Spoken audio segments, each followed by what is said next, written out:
కేసీఆర్ గారు కేసీఆర్ కిట్ ఇస్తున్నాడు. ఒక్క రూపాయి ఖర్చు లేకుండా డెలివరీ చేయిస్తున్నారు. ఇవన్నీ కూడా మనం గుర్తుపెట్టుకోవాలి. మన బిడ్డ పెళ్ళైతే నేను వెనకడ మీకు ఎప్పుడు చెప్తా ఉంటా, మా అక్క పెళ్ళయ్యేటప్పుడు మా అమ్మ చెప్పింది, మీ మామూలు వస్తారు, బంగారం తెస్తారు, చీర తెస్తారు, అద్దెత్తరు ఇద్దెత్తరు మా అమ్మ చెప్తా అంటే మా అమ్మ గట్టే చెప్తారు. అన్న తమ్ముని కలుపు తెచ్చిన పిల్లలు మేము. కానీ వాస్తవంగా మేనమావలు అప్పుడు బంగారం చీర తెచ్చిచ్చిండు. ఇప్పుడు మేనమావలు తెత్తాన్రా. మేనమావలు ఇప్పుడు అంటారు సాయంత్రం వెనక అక్క ఏమైనా సీసున్నదా అని అంటాను ఉల్టా. మేనమావగా కేసీఆర్ గారు 1,00,000 రూపాయలు ఇచ్చిన మహానుభావుడు కాదా. గట్టిగా చప్పట్లు కొట్టి అభినందించాలి. ఏ రాష్ట్రంలో లేదు. డెలివరీ కేసులు కూడా గవర్నమెంట్ హాస్పిటల్ చేసినట్టు చేశాడు. ఇవన్నీ కూడా మనం రివ్యూ చేసుకోవాలి. ఏదో కొంతమంది మూర్ఖులు మాట్లాడుతూ ఉంటారు, తప్పుడు మాటలు మాట్లాడుతూ ఉంటారు. పాలకుర్తి నియోజకవర్గంలో నేను అడుగుపెట్టినప్పుడు బాధపడ్డా. గింత నియోజకవర్గం పాప సుధాకర్ రావు గారు కొంత చేసిండు కానీ అనుకున్నంత చేయలేకపోయాడు. అప్పుడు ప్రభుత్వాలు అట్లుండే. కానీ నేను వచ్చిన తర్వాత ఆ రోజు చెల్లెళ్ళకు నీళ్లు లేవు. ఏ ఇంటికి పోయినా కుండల బిందెలతో కొట్టుక సచ్చేది. అన్నా మాకు ఆ బిందెలు నీళ్ళు ఇవ్వవే, ఆ బోరింగ్ బాగు చేయవే అని తండల పంటి నాకు చెప్పేది. ఆ బోరింగ్ బాగు చేస్తే చాలనుకునేది. కానీ ఆ నల్ల ఇవాళ ఏ అక్క అప్పుడు కుండలు బిందెలు ఎత్తున పెట్టుకొని బజార్ల పంటి తిరిగేది. ఇవాళ కేసీఆర్ గారు వచ్చిన తర్వాత ప్రతి ఇంట నల్లా తీసుకొచ్చి ఏ అక్క చెల్లేకుండా బిందెని ఎత్తున పెట్టుకొని బజార్లో పడకుండా చేసిన మహానుభావుడు కేసీఆర్ కాదా. ఇవాళ మనం మహిళా దినోత్సవం రోజు అది గుర్తు చేసుకోవాలి. నేను 7 సార్లు గెలిచాను. 6 సార్లు నేను గెలిచినప్పుడు నా పైసలన్నీ నీ ఇచ్చే పైసలన్నీ బోరింగ్లకే పోయేది. సర్పంచ్లకు వచ్చిన పైసలన్నీ బోరింగ్లు రిపేర్లకే పోయేది. కేసీఆర్ గారు వచ్చిన తర్వాత ఫిల్టర్ చేసి 40,000 కోట్లు ఖర్చు పెట్టి నీళ్ళిచ్చిన మహానుభావుడు కేసీఆర్ గారు. ఇది ఏ రాష్ట్రంలో లేదు. ఓ ఏకైక రాష్ట్రం తెలంగాణ రాష్ట్రం ఉన్నది గర్వకారణం. కాళేశ్వరం దొవ్వి నేను కాలువలు అప్పుడు సుధాకర్ రావు గారు దొవ్విచ్చాడు, నేను దొవ్విచ్చాను. సుక్క నీళ్లు రాలే. పట్టుబట్టి కాలువలు దొవ్విచ్చినా కానీ సుక్క నీళ్లు రాలే. ఇలా కాళేశ్వరం దొవ్వి లిఫ్ట్ ఇరిగేషన్ పెట్టి ప్రతి చెరువు నింపితే ఇప్పుడు అంటున్నారు మా అక్క చెల్లెళ్ళు, మా అన్న తమ్ముళ్ళు, రైతు బిడ్డలు సంతోషపడుతున్నారు. నేను ఇంకా కొన్ని బాకీ ఉన్నా. నేను కేటీఆర్ గారికి దృష్టిలో చెప్తున్నా, ఇంకొక 20 గ్రామాలకు వచ్చేటి ఉన్నాయి నీళ్లు. అవి కాలువ పనులు నడుస్తున్నాయి. అవి తొందరగా పూర్తి చేసి 100% నీళ్లు ఇచ్చేటట్టు మీ ఆశీర్వాదం వల్ల చేస్తాను కూడా ఈ సందర్భంగా మీకు తెలియజేస్తున్నా. ఇక్కడ చెర్లలకు నీళ్లు రాకపోయేది, ఇప్పుడిప్పుడే మొదలైనాయి. అది మీ సహకారంతో, మీ ఆశీర్వాదంతో పాలకుర్తి నియోజకవర్గంలో ప్రతి చెరువు నింపే ఏర్పాటు చేస్తున్నా. ఇంకా కొన్ని నింపేటి ఉన్నాయి. అవి మొన్ననే కేసీఆర్ గారి దృష్టికి మీ దృష్టికి తీసుకుపోయినా వాటిని పూర్తి చేసే బాధ్యత నేను తీసుకుంటా. నేను మీ సహకారంతో పాలకుర్తి నియోజకవర్గాన్ని సస్యశ్యామలం చేస్తున్నా. ఈరోజు మీ దయ వల్ల మంత్రి అయ్యాను. ఇవాళ గ్రామాలన్నీ బాగు చేశాను, గ్రామాలు బాగు చేశాను. మీ సహకారంతో, మీ ఆశీర్వాదంతో రోడ్లు వేశాను. గ్రామాలు పల్లెసీమలు బాగుపడ్డాయి.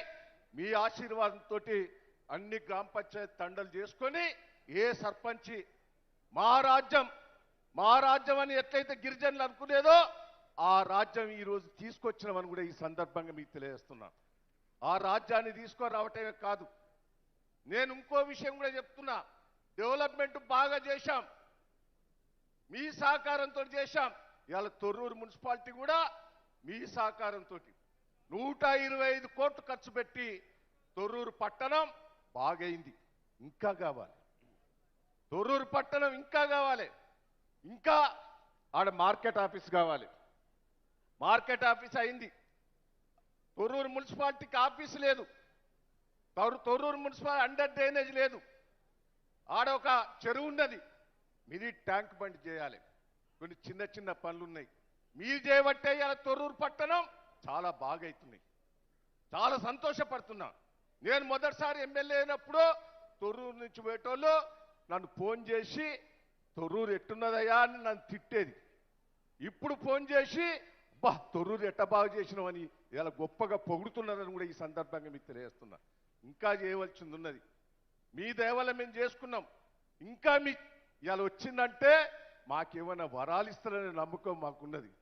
ఏదో మంత్రి ఉన్నాడు దయాకర్రావు చేసుకుంటాడు అనేది కాదు, మీ ఆశీర్వాదం కూడా కావాలి. మీరు అడుగుపెట్టింది కాబట్టి మీ చేతిలో ఇవ్వాలి. మీ దయవల్ల ఇవాళ టెంపుల్ కేసీఆర్ దయవల్ల ఇవాళ నాకు ఎంత హ్యాపీగా ఉన్నా అంటే పాలకుర్తి నియోజకవర్గం భగవంతుడు రూపాలు ఇక్కడ ఉన్నాయి, ఎవరు పట్టించుకోలే. మీ వాస్తవాలు చెప్తున్నా, 3 కవులు ఇక్కడ జన్మించారు. పోతన భాగవతం రాసిన కవి ఇక్కడనే జన్మించాడు పాలకుర్తిని. ఆ పోతన ఎవరు పట్టించుకోలే. కేసీఆర్ గారి దయ వల్ల పోతనకొచ్చి ఆ సమాజం చూసి బాధపడి దాదాపు 20 కోట్లు ఖర్చు పెట్టి పోతన విగ్రహం, పోతన ఆడిటోరియం కట్టి రేపు ఏ పిల్లలు వచ్చినా చదువుకున్నందుకు బాసర పోకుండా అక్షరాభ్యాసం సరస్వతి విగ్రహం పెట్టి అక్షరాభ్యాసం పోతన దగ్గర చేయిస్తున్నా. అది పెద్ద వరం మాకు. ఇంకో కవి పుట్టాడు. ఈ దేశంలో పేరుపోయిన కవులు మా పాలకుర్తిలో పుట్టారు.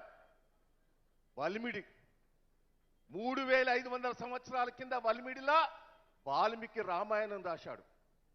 లవకుశులు ఆడ కూసున్నారు. రాముడు అట్లా పోయిండు వాల్మీడి మీదకి వెళ్ళనే చరిత్ర ఉన్నది. కేసీఆర్ గారు దృష్టికి తీసుకోకపోతే 25 కోట్లు ఖర్చు పెట్టి ఆ గుట్ట మీద రామాయణం కట్టాను. మీరు కూడా రావాలి. ఆ రామాయణం కట్టి వాల్మీకి విగ్రహం కట్టాను. 2 కవులు మా దగ్గర వాళ్ళే.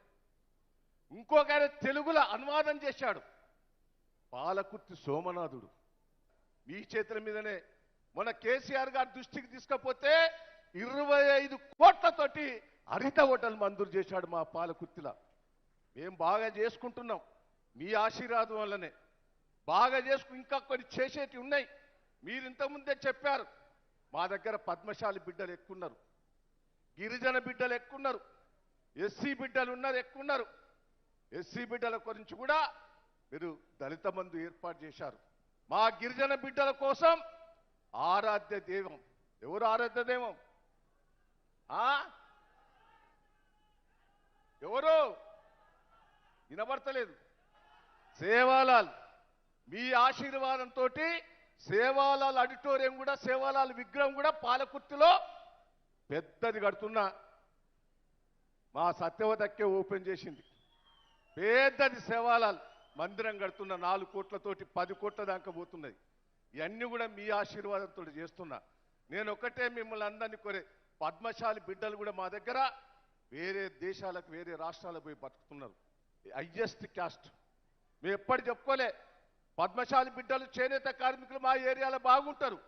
వాళ్ళ కోసం కూడా మీ కొడకళ్ళ దృష్టికి తీసుకపోతే ఇమ్మీడియట్లీ 20 ఎకరాలు కేటాయించి 100 ఎకరాలు తీసుకోమని కలెక్టర్కి ఆదేశించారు. మీ చేతుల మీద ఇస్తామని చెప్పారు. చాలా సంతోషం. మాకు textile park, mini textile park కొడకల్లో పెట్టబోతున్నాం. వారి ఆశీర్వాదంతో మనందరి చేనేత కార్మికులు బయటపోయిన వాళ్ళందరూ కూడా వచ్చే అవకాశం ఉన్నది. నేను ఒకటే మిమ్మల్ని అందరినీ, ఒక హాస్పిటల్స్ని బాగు చేయాలి. ఇలా తొర్రూరు హాస్పిటల్ ఒకటి ఉన్నది. అది హరీష్ రావు గారు వారు ఆల్రెడీ ఇక్కడ ప్రామిస్ చేసిపోయాడు. అది ఆల్రెడీ సెక్రటరీ దగ్గర ఉన్నది. 100 హాస్పిటల్ చేయాలి. పెద్దది ఆర్డీఓ డివిజన్. ఇది పెద్ద జనాభాది. 100 పడకల హాస్పిటల్ చేయాలి. పాలకుర్తి 30 పడకలనే, దాన్ని 50 చేయండి. మేము ఎక్కువ కోరుతలేము. పాలకుర్తి కూడా పెద్ద సెంటర్. ఈ 2 ప్రామిసులు దయచేసి మీరు మీ ఆశీర్వాదం వల్ల చేయాలి.